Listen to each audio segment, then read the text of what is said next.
자, 매주 화요일 이 시간에는 정치화투가 있습니다. 변함없이 두 분과 함께하겠습니다. 먼저 더불어민주당 김성환 의원 나오셨습니다. 안녕하십니까? 네, 안녕하세요. 김성환입니다. 네, 미래통합당의 조혜진 의원도 함께하십니다. 안녕하십니까? 예, 반갑습니다. 조혜진입니다. 예. 자, 이낙연 대표가 60.77%라는 높은 지지율로 이번 민주당 전당대회 토요일 날 당대표로 선출이 됐습니다. 대권 가도에도 좀 힘을 받게 됐다는 분석도 좀 많이 나오고 있는데 당내에서는 이번 결과 어떻게 보고 계세요? 김성환 의원님? 네, 뭐 이낙연 대표가 대표되시기 전에 네. 또 그 대권 선호도 1위를 압도적으로 달렸잖아요. 대권 선호도 1위인 분이 7개월짜리 당대표를 굳이 나올 필요가 있겠냐 없겠냐를 가지고 여러 가지 얘기가 있었는데 본인이 결심해서 지금 시기가 매우 중요하니 네. 이제 대권 문제는 그 다음 문제고 그래서 이제 출마를 하셨잖아요. 출마를 한 이상 이제 어차피 대표는 이낙연이다라는 뭐 대권 후보를 당대표 선거에서 떨어뜨릴 수는 없잖아요. 그러니까 네. 많은 분들이 당대표 기간 동안 또 어떻게 하는지를 보는 게 맞겠다고 해서 그런 마음들이 이심전심으로 통해서 압도적으로 지지를 받게 되지 않았나 싶습니다. 아마 네. 잘 하실 거라고 봅니다. 그러니까 민주당의 당대표 임기 2년인데 네. 지금 7개월이라고 말씀하셨어요. 그러니까 내년 3월 9일까지입니다. 네. 2월 말이나 3월 초에 본인이 대권 도전하실 거면 그러니까 대권을 도전하는 사람은 당대표가 될 수 없다라는 헌이 있는 거죠. 당규가. 1년 전에 그만둬야 되는 아, 그런 규정이 있습니다. 예. 그러니까 내후년 3월 9일이 선거니까 내년 3월 9일에는 이제 본인이 도전하려면 네. 당대표직을 또 내려놔야 하는 거죠. 네.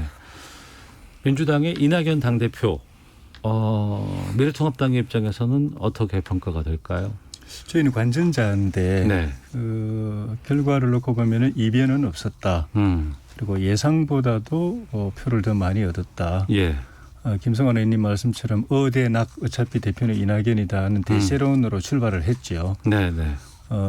그거를 뒤집으려면은 상대 후보들의 경쟁력이 좀 이제 뛰어나야 되고 그다음에 그 경쟁력을 가지고 변수를 만들어낼 수 있는 역동적인 전당대회가 돼야 되는데 네. 코로나 때문에 아주 그냥 정적인 전당대회가 비대면 전당대회가 되면서 전당대회 역동성을 통해서 변수를 만들어낼 수 있는 기회가 어떻게 보면 봉쇄된 네. 그래서 또 경쟁 후보들이 굉장히 힘들었을 겁니다. 어떻게 해볼 수가 없는 네, 네. 그런 결과가 되고 또 의원님 말씀처럼 민주당의 전통 지지자 또 문재인 정부의 적극 지지자층이 표를 좀 몰아준 측면도 있지 않았는가 예, 그렇게 보여지네요.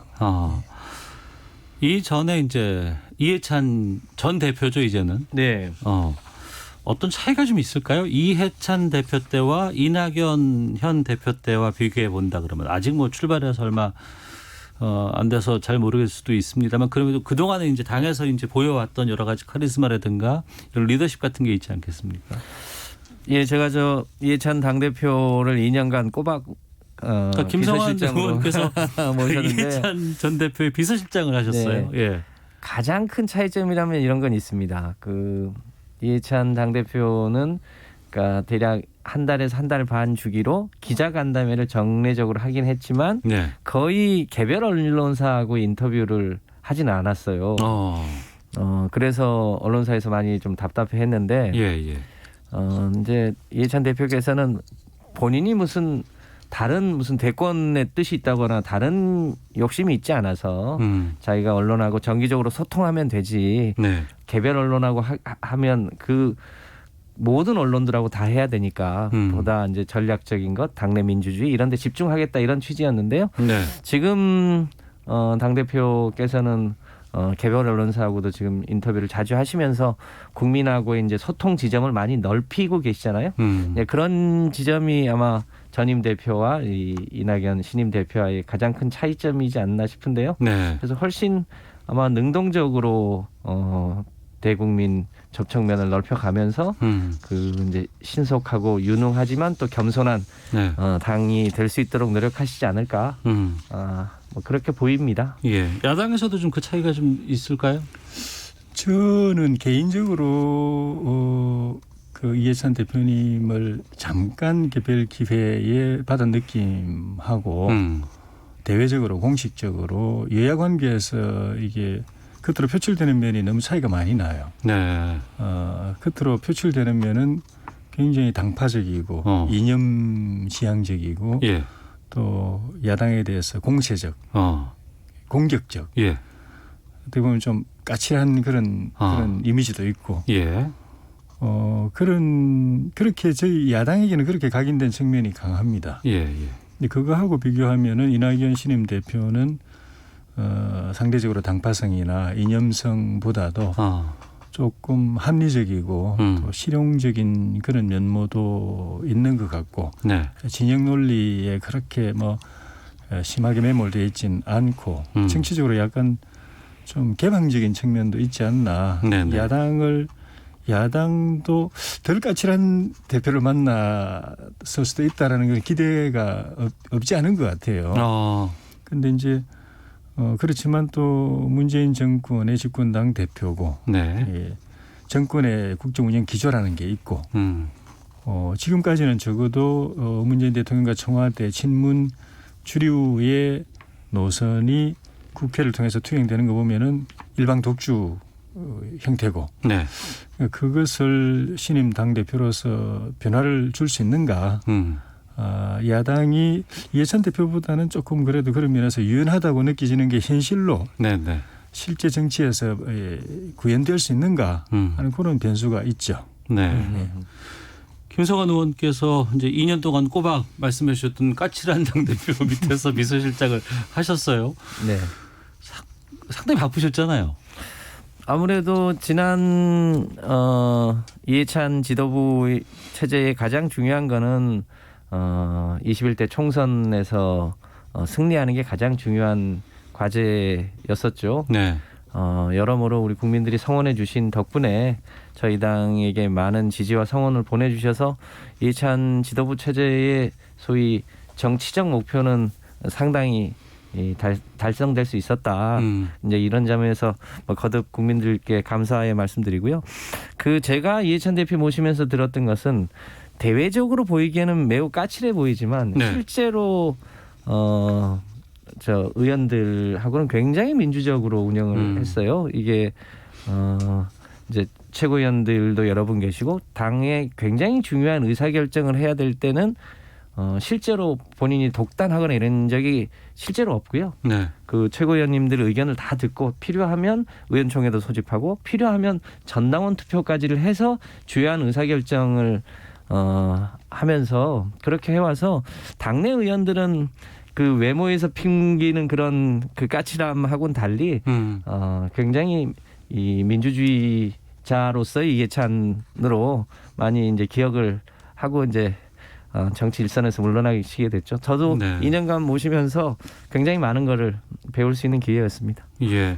김성환 의원님께 하나 더 여쭤볼게요. 저희 월요일에 네. 그 현직 기자들이 이제 정치에 대해서 여러 가지 얘기를 하는 시사구말이라는 코너가 있는데 거기서 어제 어떤 얘기가 나왔었냐면 이해찬 전 대표는 이번 그러니까 의원 출마도 이제 불출마를 다 이미 미리 하셨고 당대표도 이제 다 끝난 상황인데 정계 은퇴 선언을 하지 않더라라는 얘기를 했어요.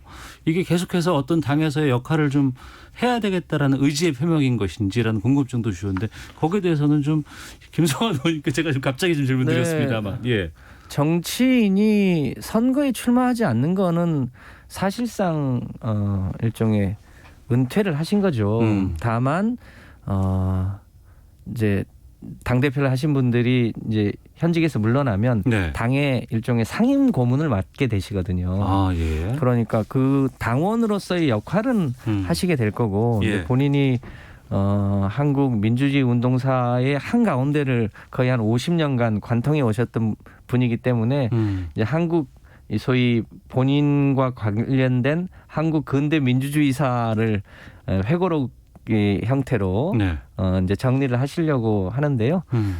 그 과정에서 이제 본인이 기여할 수 있는 바 특히 지금 여전히 교착되어 있는 남북 관계를 푸는데 기여하시겠다는 거죠. 예, 그러니까 예. 본인이 다시 무슨 정치를 하시거나 그러실 일은 없고요. 이미 일종의 현업으로서의 정치 일선에서는 은퇴를 하셨다고 내용적으로 보시는 게 맞죠. 알겠습니다. 이낙연 이제 민주당 대표와 함께 물론 이제 앞으로 7개월간이라는 이제 시간이 있습니다만 또 통합당에서도 그동안은 야당과의 협치를 계속해서 좀 해달라고 요구를 해오기도 했었는데 어떤 바람들이 좀 있으세요? 그런 기대가 있죠. 그 이낙연 대표도 아마 그런 생각은 있을 겁니다. 예. 전임 대표 때의 여야 관계를 그대로 가져가기보다는 뭔가 변화를 주고 싶어 하고 네.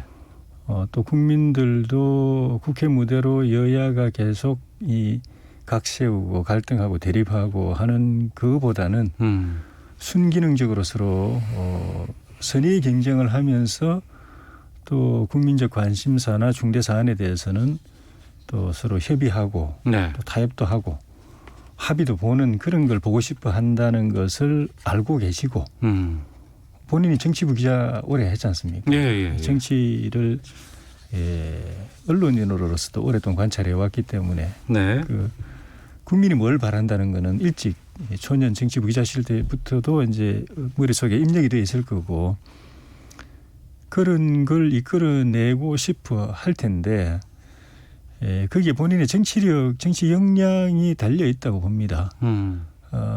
어쨌든 뭐 여권 내부에서는 모르겠지만은 저희 야당에서 볼 때는 지금 국회 구조가 일방 독주 체제고 그거는 그 뿌리는 청와대 또 문재인 대통령 그리고 그 친문 주류 세력의 정치 인식이 그렇다라고 보여지고 그 기조가 스스로 바뀌기는 어려울 텐데 집권당 대표가 역할을 해서 그거를 완화시키거나 또 완충하거나 해서 약간의 기조의 변화를 가져오게 되면 좀 전에 말씀드린 그런 국민이 기대하는 다른 정치의 모습을 보여줄 수 있을 텐데 네.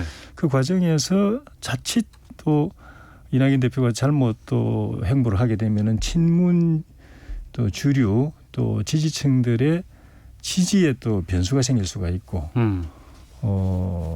그런 이낙연 대표 입장이라면 네. 그 지지의 변수를 가져오지 않으면서 또 야당과의 협치를 통해서 새로운 정치 리더십을 보여줘서 외연을 지지의 외연을 넓히는 걸 하고 싶어 할 텐데 그건 본인의 정치적 역량에 달린 문제라서 좀 지켜봐야 될 것 같습니다. 김종인 비대위원장과는 상당히 오랜 동안의 인연이 있다는 얘기를 들었어요. 기자 시절 40년 초년 네. 초년 기자 시절부터 또 있었고 또 당도 또 같이 당직을 민주당 당직을 또 같이 한 적도 있었다고 저는 그렇게 알고 있는데 그게 지금 말씀드린 그런 이해관계를 풀어가는데 하나의 실마리는 될 수 있지만 그게 결정적 변수는 못 될 거고 결국은 이낙연 대표가 여야 관계를 어떻게 끌고 가겠다. 국회를 어떻게 운영하겠다. 협치를 어떻게 풀어가겠다는 강력한 의지와 또 그걸 여권 내에서 풀어가는 전략과 또 설득력, 리더십이 있느냐. 그게 변수인데 좀 좋은 결과가 있었으면 좋겠습니다. 그 이낙연 이제 대표도 얘기를 하셨지만 지금 이제 미래통합당이 당명도 바꾸고 새로운 정강 정책도 발표하면서 소위 이제 극우 냉전 뭐 이런 거하고 좀 결별하면서 뭐랄까 방향을 약간 이제 왼쪽으로 틀은 거잖아요. 네. 그렇게 되면 이제 저희 당이 가져왔던 정강 정책과 정책 노선과 상당히 유사해지는 지점들이 꽤 있을 수 있거든요. 저는 이제 협치의 지점이 그런 데서 충분히 생길 수 있는 여지들이 있다고 보여집니다. 다만 뭐 법사위원장을 다시 내놓는다든지 이런 이미 버스가 출발을 했잖아요. 또 그 과정에 야당에게 저희가 여러 차례 양보를 했는데 그게 잘 실현이 안 된 것도 있고요. 그래서 이 협치 지점들은 또 앞으로 두 당 간에 또 얼마든지 있을 수 있다. 다만 그것은 그 지금 미래통합당이 이름을 바꾸려고 하는 것처럼 국민들의 민생 그리고 우리 사회가 나아가야 될 미래의 가치에 함께하면서 하면 얼마든지 할 수 있는 지점이 있을 거라고 보여집니다. 예, 미래통합당 당면 개정이라든가 상황은 저희가 잠시 뒤에 계속해서 좀 말씀을 좀 나눠볼까 하고 지금은 좀 민주당 쪽으로 좀 집중해서 좀 질문을 드려볼까 하는데요. 공교롭게도 현재 지금 그 대권과도 뭐 1, 2위를 달리고 있는 분들이 다 이제 민주당 소속이세요. 그리고 이제 이재명 지사와의 관계도 상당히 지금 최근에 부각되고 있는 양상인데 당장에 지금 코로나19 재확산 관련해서 2차 재난지원금이가 많이 나왔고 예. 이재명 지사는 계속해서 지금 2차 재난지원금 지급 대상을 놓고 보편 지급을 해야 된다라고 지금 주장을 하고 있습니다. 회수도 여러 번 했으면 좋겠다는 입장도 좀 나왔는데 지금 그 이낙연 대표는 여기에 대해서 좀 상당히 신중한 입장이신 것 같더라고요. 네, 그 재난지원금을 둘러싸고 이거를 전 국민에게 보편적으로 줄 거냐 아니면 네. 취약계층에게 우선 혹은 더 차등해서 지급할 거냐가 이제 하나의 논쟁 지점인데요. 저는 이 문제는 소위 선악의 문제는 아니라고 봅니다. 각각이 갖고 있는 장단점이 있는 거죠. 뭐가 옳고 그래도 문제는 아닌 것 그렇습니다. 같고. 이제 그런 면에서 이게 이제 우리 당내 무슨 이견에 노출이다 이게 아니라 저희는 이게 당내 민주주의의 한 모습이다라고 보여집니다. 네. 그 각각이 갖고 있는 장단점을 서로 뭐 토론도 하고 논쟁도 하고 그러면서 일종의 합의에 나가고 또 합의되면 그것을 또 신속하게 집행해 나갈 수 있는 것. 네. 뭐 이렇게 표현하면 죄송합니다만 지금 국민 선호도 대통령 선호도 1, 2위가 우리 당에 있고 그 두 분이 또 각각 장점들이 또 다르세요. 그 장점들이 서로 이렇게 논쟁해 가면서 당이 나아가는 것은 저희 당 입장에서는 상당히 건전한 뭐랄까 논쟁이 되고 그렇게 네. 될 수 있을 거라고 판단합니다. 네. 앞서 저희가 그 소상공인이라든가 이런 분들과 인터뷰를 좀 해봤어요. 근데 현장은 너무나 어렵다. 특히나 지금 어제 그제 이틀 동안만 해도 손님이 90%가 줄고 2단계 때와 비교해도 90%가 줄었는데 코로나19 없어졌을 때와 비교해 보면 정말 너무 힘들다라고 말씀하시면서 추석 전에라도 좀 빨리 좀 지급해 주었으면 좀 큰 힘이 되겠다라고 얘기해 주시는데 조혜진 의원께서는 이 재난지원금 2차에 대해서는 어떤 입장이십니까? 이낙연 대표께서 자가격리에서 나오면서 격리 기간 중에 자기 소회를 짧게 이야기를 했죠. 자기 집의 창 너머에서 내다보는 거리, 거기에 있는 가게들, 그리고 사람들이 오고 가는 모습, 가게에 들어가는 모습, 나오는 모습, 그걸 보고 가슴이 미어진다고 표현을 했거든요.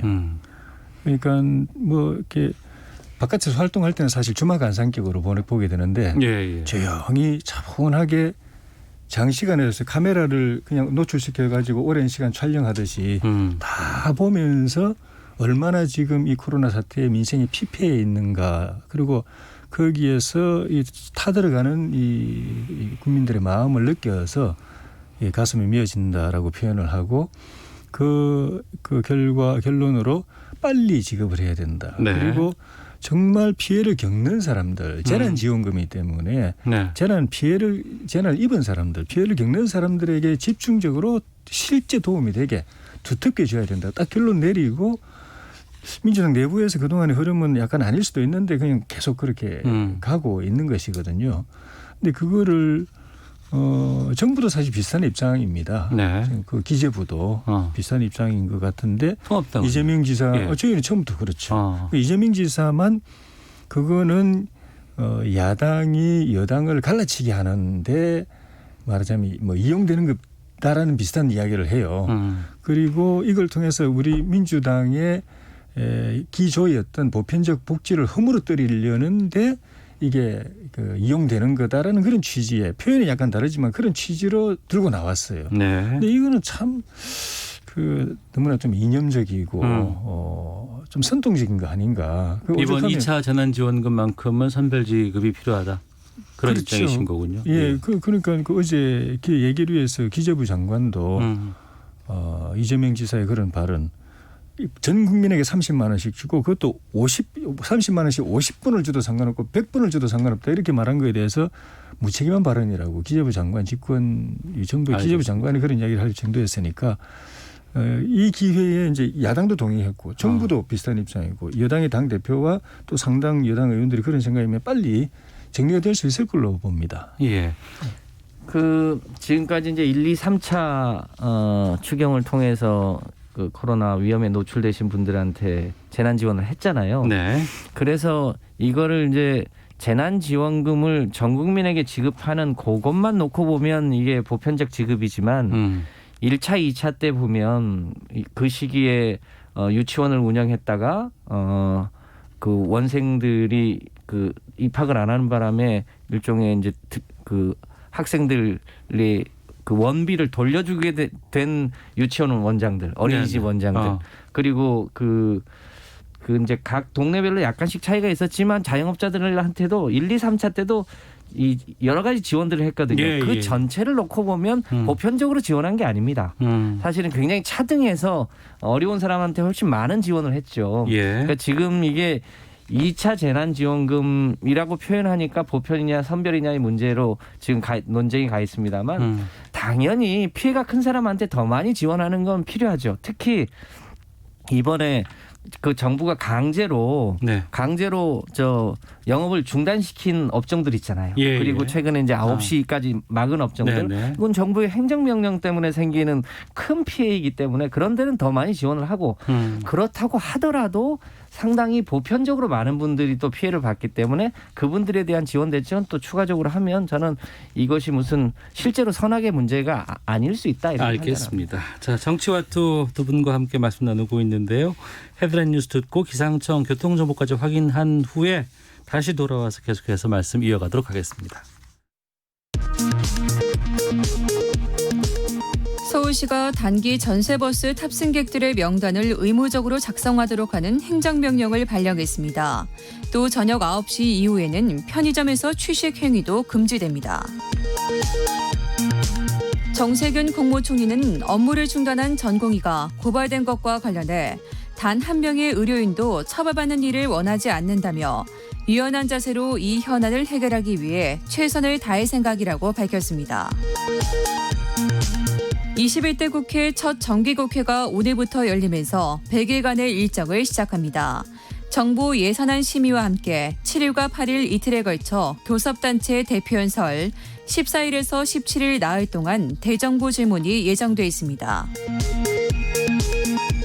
더불어민주당 이낙연 대표가 취임 후 처음으로 미래통합당 김종인 비상대책위원장을 예방해 여야 협치를 당부했습니다. 김 비대위원장은 이 대표 선출 후 정치 상황이 바뀔 수 있다고 생각한다고 기대감을 나타냈습니다. 더불어민주당 이낙연 대표가 2차 재난지원금은 선별지급 쪽에 무게가 실리고 있다고 밝혔습니다. 늦어도 다음 주 초까지는 결정이 이뤄질 것으로 전망했습니다. 지금까지 헤드라인 뉴스 정한나였습니다. 이어서 기상청의 강혜종 씨 연결합니다. 네, 먼저 태풍 정보입니다. 태풍 마이삭의 간접 영향으로 제주에는 비가 시작되겠고 밤에는 호남과 경남 서부로 확대되겠습니다. 오늘 오후 중에 호남 내륙에는 소나기가 예상됩니다. 오늘 밤부터 제주에는 바람이 초속 10에서 16m로 매우 강해져서 남동쪽은 바람이 계속해서 강해지겠습니다. 내일과 모레는 전국적으로도 바람이 매우 강하게 붑니다. 시설물 피해 없도록 각별히 대비하셔야겠고요. 남해 동부 먼바다와 제주 남쪽 먼바다에는 풍랑 특보가 발효 중인 가운데 물결이 최고 4m로 일고 있습니다. 이 태풍으로 인해서 파도는 10m 안팎으로 점점 높아지겠습니다. 이 태풍 마이삭은 세력이 매우 강한 가운데 전반적으로 모레 새벽부터 최근접 시기가 되겠습니다. 위험 시점이 남동쪽은 오늘과 내일 사이가 되겠고요. 서울 경기는 모레가 되겠습니다. 위험 시점 잘 기억해 두셔야겠습니다. 내일과 모레 사이에 많은 비가 내리겠습니다. 영동과 경북 동해안, 경남 제주에는 100에서 100에서 많게는 400mm 안팎입니다. 서울, 경기 등 그 밖의 지역 50에서 200mm 내외의 비가 쏟아지겠습니다. 비 피해 없도록 주의하셔야겠습니다. 파도도 10m 안팎으로 높아지니까 선박은 안전한 곳으로 피하시는 게 좋겠습니다. 또한 내일과 모레 사이 남해안과 동해안, 제주 해안에는 폭풍 해일로 인한 해안도로가 범람할 수 있어서 이 점도 주의하셔야겠습니다. 폭염이 지금도 대부분 지역으로 기승을 부리고 있는데요. 바람은 조금 강해졌습니다. 서울은 초속 5m로 바람이 불고 있고 오늘 서울의 낮 최고 기온 31도로 예상됩니다. 전주 33도 등 보이겠습니다. 지금 서울의 기온은 29.9도입니다. 날씨 정보였고요. 다음은 이 시각 교통 상황 알아보겠습니다. KBS 교통정보센터의 이승미 씨입니다. 네, 서울 외곽고속도로가 역사 속으로 사라지고 오늘부터는 수도권 제일순환고속도로로 불리고 있습니다. 이제 표지판이나 전광판에도 바뀐 명칭으로 포기되니까요. 운전 중 혼란 없도록 해주시기 바랍니다. 오늘도 고속도로는 작업을 하는 곳이 많은데요. 현재 수도권 제일순환고속도로는 구리에서 판교 방향, 송파 부근 4차로와 갓길에서 시설물 보수 작업합니다. 서안암부터 5km가 정체고요. 경부고속도로 부산 방향으로 기흥휴게소 부근 5차로에서 시설물 보수 작업을 하고 있습니다. 신갈 분기점부터 5km 지나기 어렵고요. 옥산 분기점 부근 정체도 작업 여파입니다. 청주 영덕고속도로 영덕 쪽으로는 회인 부근에서 작업으로 2km 정체고요. 사고가 있던 속리산 부근에서는 5km 구간 밀리고 있습니다. 서울 시내도 작업을 하는 곳이 많아서 주의하셔야겠고요. 강변북로 구리 쪽으로 영동대교로 지난 5차로에서는 사고가 발생해서 성수대교부터 밀리고 있습니다. KBS 교통정보센터였습니다.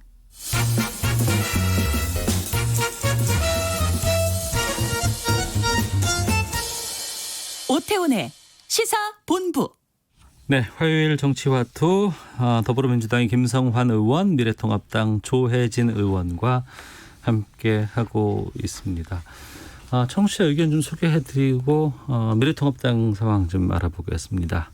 김경렬님께서 선별 지급으로 결정이 되는 모양인 것 같은데요. 그러면 어떤 기준으로 어떤 방식으로 지급하는 건가요? 그게 더 중요하지 않을까요? 라고 의견 주셨는데 선별 지급으로 결정이 되는 모양새가 확실히 된 건 아니고요. 예, 여러 가지 민주당 쪽에서는 지금 논의가 지금 있어야 된다는 상황인 거죠. 급한 곳.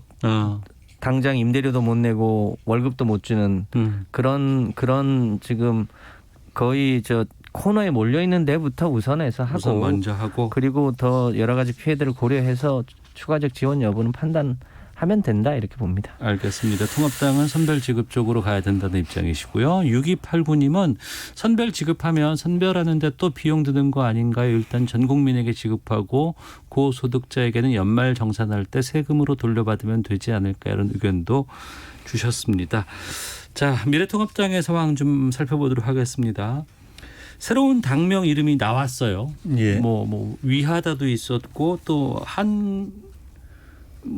또 후보가 있었. 한국의 당인가. 네, 한국의 당인가 후보가 있었는데 지금 일정 정도 결정된 것은 아직 추이는 좀 남아 있습니다만 국민의힘이라는 당명이 결정이 된 것으로 알고 있습니다. 예.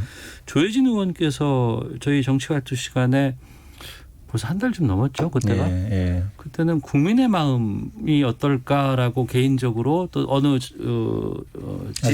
아주머니께서 예. 추천해 주셨다고 했는데 국민은 맞았고 마음이 힘으로 바뀌었습니다. 예. 국민의 힘은 어떻게 보세요? 저는 기본적으로 당명 자주 바꾸는 것 자체에 대해서 별로 좋은 관행은 아니라고 봅니다. 네.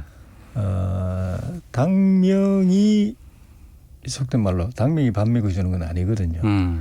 당명은 그릇이고 네. 그 안에 담기는 내용이 중요하고 그걸 가지고 국민들이 지지할지 반대할지 판단하는 거고 그 내용이라는 거는 좋은 사람들이 그 당에 있느냐 또 바른 생각을 가지고 정치를 하느냐 그리고 일 잘하느냐 그런 걸 보고서 지지 여부를 결정하는 거지 당명을 천하에 날고 긴다는 전문가들이 모여가지고 뭐 수많은 돈을 들이든 아니면 수십만의 국민들이 참여해가지고 공모를 해서 하든 나오는 순간에 바로 그걸 부정적으로 보는 그 정치 집단을 부정적으로 보는 사람들은 바로 그걸 비하하는 패러디가 바로 나옵니다. 네. 그래서 당명 자체를 자주 바꾸는 것 자체를 저는 반대 입장인데 어쨌든 이번에 이제 새로 바꾸기로 했고 새로 또 내세웠고 예. 절차는 오늘 아침 의총에서 논의가 있었는데 의총에서는 아마 반대 의견들도 있었지만 의총이 결정권은 있는 건 아니고 의견 수렴 기구이기 때문에 그 국민의 힘으로 그대로 통과되는 것 아닌가. 그래서 네. 오늘 그 상임전국위원회에서 처리되면 내일 전국위원회에서 마지막으로 처리해서 확정되는 건데 네. 당명은 제 느낌으로는 뭐 그대로 확정될 가능성이 현재로서는 좀 높아 보입니다. 특별한 상임전국이나 전국위원회에서 특별한 이변이 없는 한은 예. 그 외에 나머지 그 정강 정책이라든가 이런 몇 가지 이슈들에 대해서 오늘 의총이 그 어제 마무리가 안 돼서 네. 다시 요청이 있어가지고 다시 열린 거거든요. 그래서 거기서 여러 가지 의견들이 많아서 수정돼서 아마 상임전국이나 전국위에 올라가지 않을까 그렇게 보여집니다. 네, 뭐 당내 여러 가지 이견도 있고 불만이 있을 수는 있지만 현재 지금 이 상황으로 봤을 때는 이대로 통과될 가능성이 높다라고 봐야 되겠네요. 예, 뭐 그렇다고 보면 국민의힘이라는 게 그렇게 뭐 나쁜 뭐 그건 아니거든요. 그건 괜찮은 이름이에요. 다만 그 이름을 너무 이 이름 잘 지으면 잘 될 것, 이름 덕보려고 생각하고 그건 아니고 이름은 요 정도로 뭐 괜찮다 하면 그냥 가고 그 안에 채워넣을 내용을 가지고 제대로 해서 국민들한테 평가받도록 하는 게 중요하다는 말씀이죠. 알겠습니다. 자유한국당에서 미래통합당으로 올 초에 바꿨었죠. 새누리당으로부터 시작해서 이번에 이제 국민의힘까지 4년 동안에 4번밖에 4번째 이름이 나온다는 건 이건 정상이 아니거든요. 예. 미래통합당이라는 이름도 저는 뭐 그게 나쁠 거 있습니까? 그 안에 좋은 내용만 채워두면 되는 건데. 근데 뭐 지도부가 결정했으니까 네. 뭐 앞으로는 잘 되도록 해야죠. 여당의 입장에서 그 통합당이 이름을 바꾸는 새 당명이 국민의힘 어떻게 들으셨어요? 네, 뭐 저희가 상대당에 하고 있는 것에 대해서 뭐라고 하는 게 뭐 적절한지는 잘 모르겠습니다. 그런데 이제 저희 당의 정청래 의원님 같은 경우는 본인이 그 당 이름 썼는데 왜 도용하냐 뭐 이런 얘기도 하고 그러던데 그건 이제 개인적인 의견 같고요. 전통적으로 이제 국민자가 들어가는 거는 주로 1당이나 2당이 아니라 그동안은 역사적으로 대체로 제3세력들이 주로 써왔던 이름이긴 합니다. 국민은? 네. 예. 근데 이제 되돌아보면 저희 당도 최근에 그러니까 20대 총선과 21대 총선에는 더불어민주당이라는 이름으로 같은 이름으로 총선을 치렀는데 그 이전에는 계속 총선을 치를 때마다 똑같은 이름으로 총선을 치러본 적이 없었어요. 많이 바꿨습니다. 그런데 우리 조혜진 의원님 말씀하신 대로 당명이 국민의 마음을 움직이는 것 같지는 않습니다. 그 안에 실제로 국민들에게 어떤 정책을, 어떤 지향을, 어떤 희망을 주느냐, 또 얼마만큼 신뢰를 받을 수 있느냐, 그게 핵심인 것 같습니다. 그런 면에서 보면 여야가 함께 더 노력해야 될 일이라고 보여집니다. 벌써 무슨 패러디가 나오는데 국민의 짐이 되지 말아달라 이런 얘기도 있던데요. 하여튼 또 우리 또 함께 대한민국을 함께 또 책임져 나가야 되니까요. 더 잘 되기를 바라겠습니다. 예, 앞서 국민자라는 것은 제3세력 쪽에서 주로 많이 써왔다고 하셨는데 지금 국민의당이 있잖아요. 예. 안철수 대표가 이끄는 국민의당과의 향후 합당을 뭐 염두에 두고 있었던 건 아니냐라는 지적도 나오거든요. 그건 아니고요. 예. 이 당명과 관계없이 국민의당하고 저희하고는 중도 보수 대통합으로 네.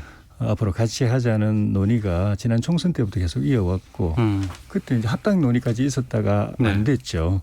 그리고 총선 끝나고 난 뒤에도 안철수 대표께서 저희 당의 총선 평가를 공동으로 해보자 그런 제안도 있었고 생각이 같으면은 연대를 할 수도 있다 이런 이야기도 했고 또 권은희 원내대표가 주축이 돼가지고 저희 당하고 정책 협의도 지금 연대 협의도 지금 하고 있는 상황이고 그거는 당 이름과 관계없이 지속되어 왔고 앞으로도 또 계속될 논의고 당 이름 때문에 서로 이렇게 그게 이 접착제 역할이 되어서 이 논의가 빨리 진행된다면 그건 좋은 일이죠. 네. 근데 이제 아까 김성환 의원님 말씀하신 국민이라는 게 제가 기억하기로는 김대중 대통령께서 새정치국민회의 파격적인 이름이었거든요. 그전에는 네네. 무슨 당이었는데 맞습니다. 새정치국민회의라고 해서 그리고 그 이름으로 집권했죠. 그러고 나서 새천년민주당으로 네. 바꾸고 그랬던 것 같은데. 정주영 씨도 국민 그렇죠. 국민당이었고. 이름 예, 많이 예. 썼었죠. 근데 굳이 그걸 이제 철학적으로 의미를 부여하자면 저희 당은 요 근래 이름이 다 좀 약간 국가주의적인 신한국당, 네네. 또 한나라당, 나라 국가 그리고 네. 최근에 자유한국당 네. 이랬는데 국민이라는 이름은 처음 써보는 것 같아요. 그러니까 굳이 철학적으로 의미를 부여하자면 국가주의에서 국민주의로 어떤 집단주의에서 개별 국민 한 사람 한 사람에 주목하는 네. 그런 정치 노선으로 좀 바꿔보자는 알겠습니다. 고민도 담겨 있다. 네. 그렇게 말씀드리고 싶네요. 자, 정치화투 여기서 마치도록 하겠습니다. 더불어민주당 김성환 의원, 또 미래통합당 다음 주에는 국민의힘 조혜진 의원 이렇게 부를 수도 있지 않을까 싶은데요. 네. 마치도록 하겠습니다. 두 분 말씀 고맙습니다. 네, 감사합니다. 고맙습니다.